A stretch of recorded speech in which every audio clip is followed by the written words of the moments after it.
Ô Dieu, qui renouvelez le monde par d'ineffables mystères, faites, nous vous en supplions, que votre Église profite de ce que vous avez institué pour la conduire à la bienheureuse éternité, et qu'elle ne soit point privée de votre secours dans ses besoins temporels. Lecture du livre des Rois. En ces jours-là, le fils d'une mère de famille devint malade, et sa maladie fut si violente qu'il ne resta plus en lui de respiration. Cette femme dit donc à Élie, « Qu'y a-t-il de commun entre vous et moi, homme de Dieu? Êtes-vous venu chez moi pour renouveler la mémoire de mes péchés et pour faire mourir mon fils ?» Élie lui dit, « Donnez-moi votre fils. » Et l'ayant pris d'entre ses bras, il le porta dans la chambre où il demeurait, et il le mit sur son lit.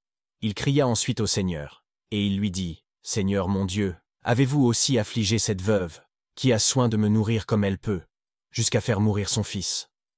Après cela, il s'étendit sur l'enfant par 3 fois, en se mesurant à son petit corps, et il cria au Seigneur et lui dit, « Seigneur mon Dieu, faites, je vous prie, que l'âme de cet enfant rentre dans son corps. » Et le Seigneur exauça la voix d'Élie. L'âme de l'enfant rentra en lui, et il recouvra la vie. Et Élie prit l'enfant, le descendit de sa chambre au bas de la maison, le mit entre les mains de sa mère et lui dit, « Voici que votre fils est vivant. » La femme répondit à Élie, « Je reconnais maintenant à cette action que vous êtes un homme de Dieu, et que la parole du Seigneur est véritable dans votre bouche. » Suite du Saint-Évangile selon saint Jean. En ce temps-là, il y avait un malade, Lazare, de Béthanie, village de Marie et de Marthe, sa sœur.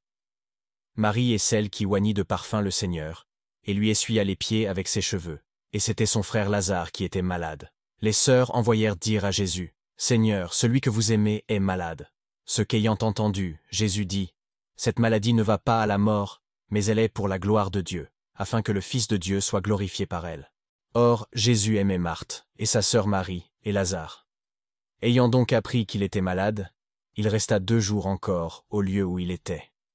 Il dit ensuite à ses disciples, « Retournons en Judée. » Les disciples lui dirent, « Maître, tout à l'heure les Juifs voulaient vous lapider, et vous retournez là ?»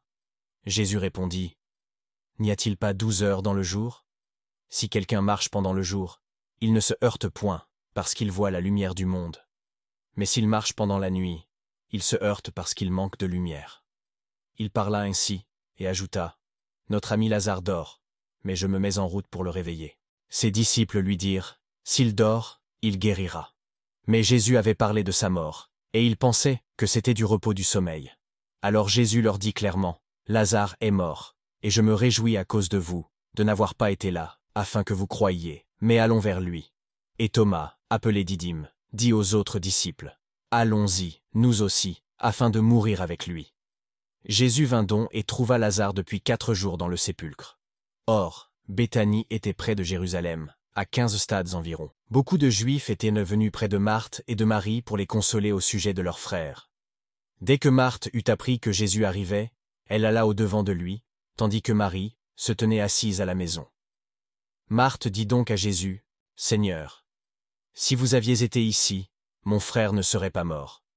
Mais maintenant encore, je sais que tout ce que vous demanderez à Dieu, Dieu vous l'accordera. » Jésus lui dit, « Votre frère ressuscitera. » « Je sais, lui répondit Marthe, qu'il ressuscitera lors de la résurrection, au dernier jour. » Jésus lui dit, « Je suis la résurrection et la vie. Celui qui croit en moi, fût-il mort, vivra.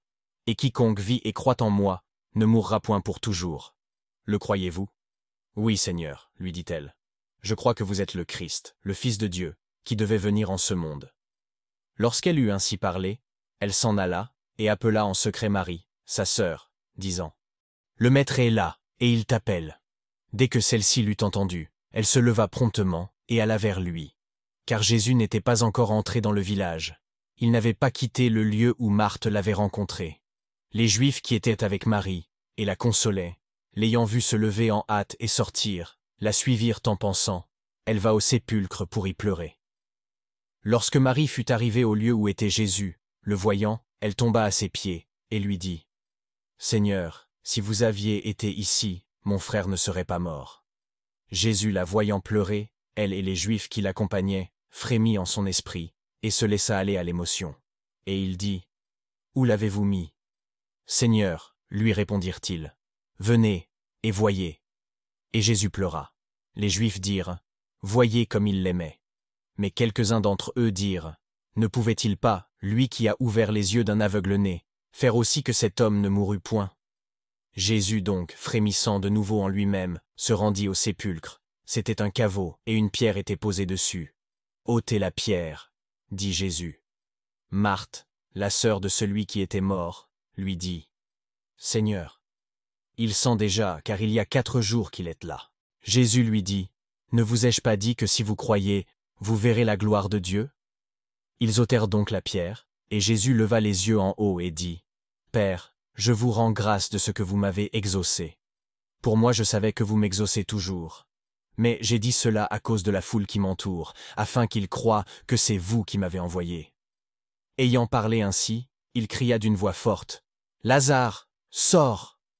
Et le mort sortit, les pieds et les mains liés de bandelettes, et le visage enveloppé d'un suaire. Jésus leur dit, « Déliez-le et laissez-le aller. » Beaucoup d'entre les Juifs qui étaient venus près de Marie et de Marthe, et qui avaient vu ce qu'avait fait Jésus, crurent en lui.